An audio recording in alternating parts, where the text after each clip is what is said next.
আমরা কেন্দ্রীয় স্বরাষ্ট্র দপ্তর তথা বিএসএফ এর সীমান্ত সুরক্ষিত করার জন্য জমি ট্রান্সফার প্রক্রিয়া আমরা আজকে অনুমোদন দিলাম।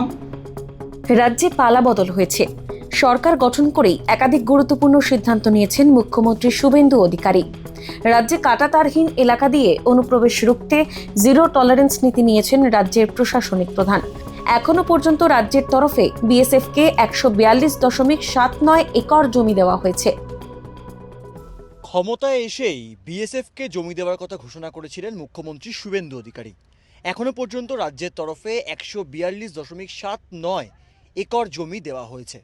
অন্যদিকে আমরা যে জায়গায় রয়েছি বর্তমানে একদম পাশেই দেখা যাচ্ছে বাংলাদেশ। যে ছবি বাপন সহ আপনাদেরকে দেখাচ্ছে, এই যে কাঁটাতার দেওয়া, এই কাঁটাতার বাংলার বিভিন্ন জায়গায় নেই যেখান দিয়ে অবৈধ অনুপ্রবেশ ঘটত।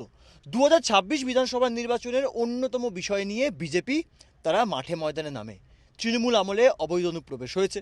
অন্যদিকে যখন রাজ্যে পালাবদল হলো, সেক্ষেত্রে মুখ্যমন্ত্রী শুভেন্দু অধিকারী স্পষ্ট জানিয়ে দিলেন কোনো রকমভাবে যারা ভারতীয় নাগরিক নন তারা এই দেশে থাকতে পারবেন না অবৈধভাবে। এবং যেই জায়গা দিয়ে আমরা বর্তমানে চলেছি পানিতর, সেই পানিতরের পাশেই কিন্তু বাংলাদেশ। এই কাঁটাতারের পাশেই বাংলাদেশ। বিভিন্ন জায়গায় কাঁটাতার কেন নেই, অবৈধ জায়গায় কেন অর্থাৎ দীর্ঘদিন ধরে বসবাস করা হয়েছে। অন্যদিকে দাঁড়িয়ে বিভিন্ন জায়গায় আউটপোস্ট তৈরি করতে হবে এবং জমিতে দ্রুত কাঁটাতারের বেড়া নির্মাণ করতে হবে, এমনটাই নির্দেশ দিয়েছেন রাজ্যের মুখ্যমন্ত্রী শুভেন্দু অধিকারী। সেখান থেকে দাঁড়িয়ে তৎপর প্রত্যেকে রাজ্যের তরফে সমস্ত রকম সহায়তা করতে প্রস্তুত বিএসএফকে, এমনটাই মুখ্যমন্ত্রী স্পষ্ট জানিয়েছেন। কি পরিস্থিতি এখন সীমান্তবর্তী এলাকাগুলোতে? ভারত বাংলাদেশ সীমান্তবর্তী পানিতর গ্রামে পৌঁছয় এই সময় লাইভ। এই কাঁটাতারের পাশেই বাংলাদেশ এবং যারা জমিতে যান চাষ করতে ওই পারে তারা তাদের নিজস্ব কার্ড দেখিয়ে যান বিএসএফকে। এবং মুখ্যমন্ত্রী শুভেন্দু অধিকারী স্পষ্ট বার্তা যে বিএসএফকে সমস্ত রকম সহায়তা করতে প্রস্তুত রাজ্য সরকার।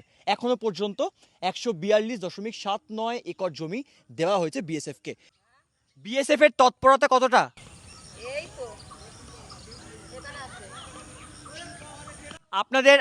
আপনারা সুরক্ষিত এখন? আপনাদের ভয় আছে কোনো? বিএসএফ সব সময় থাকে?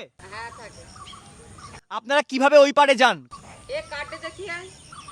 সকাল থেকে বিকেল কখন আপনারা যেতে পারেন?